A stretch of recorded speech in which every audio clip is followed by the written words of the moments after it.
Hi, I'm Falkingham, and in this video I'll be going through my audio implementation with Wwise and Unreal. I have created my own Unreal project to demonstrate three primary techniques: footsteps, spatial audio environments, and a weapon/projectile system. Through all of these techniques I'll be using Wwise's large array of features along with Unreal's blueprints. First off, the level was going to have various ground materials and I needed to create a footstep system. Instead of importing a character mesh and attaching notifiers to the animation, I chose to create a timer function in blueprints.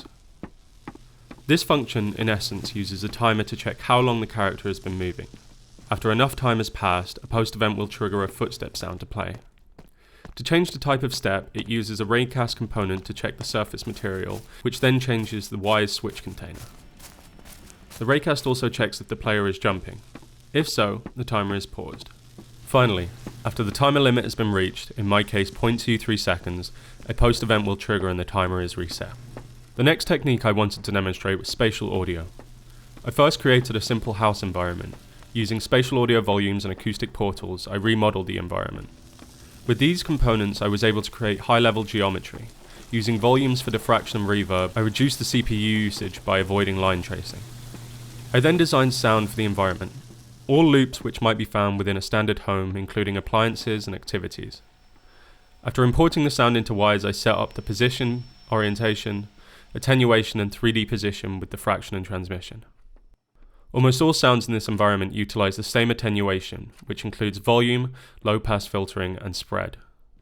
To simulate the reverb in these spatial audio volumes, I chose to make a hybrid reverb on an auxiliary bus. Creating an RTPC for decay, high-frequency damping, and pre-delay. I then receive the variables of these three parameters from the room component of the volumes, and send them to the aux bus room verb in Wwise. Finally, in this area I wanted to create a dynamic system to handle the weather soundscape. I wanted the player to hear rain while entering the garden, which would be replaced with the sound of rain on windows when entering the house. This was done with the use of an RTPC and blend container.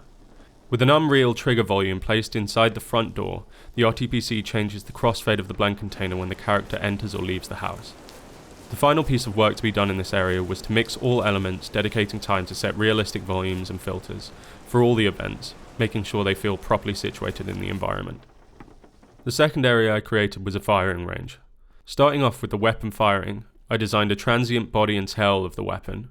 These elements have variations, chosen in a Wwise random container. The event then plays the three components with time delays. I included a post event into the respective Unreal blueprint, triggering the event when the player fires. Finally, I wanted to stick with the Unreal template ball projectile, but accentuate the comic bounces it does. Similar to the weapon, I created variations on the sound, while using random containers and delays on the event. The Wwise event then gets called when the projectile collides with any surface. Finally, I needed the projectile to sonically alter as it bounced around the level. I did this by obtaining the projectile's linear velocity in Unreal and passing that to an RTPC in Wwise. I used this to control the volume of each subsequent bounce.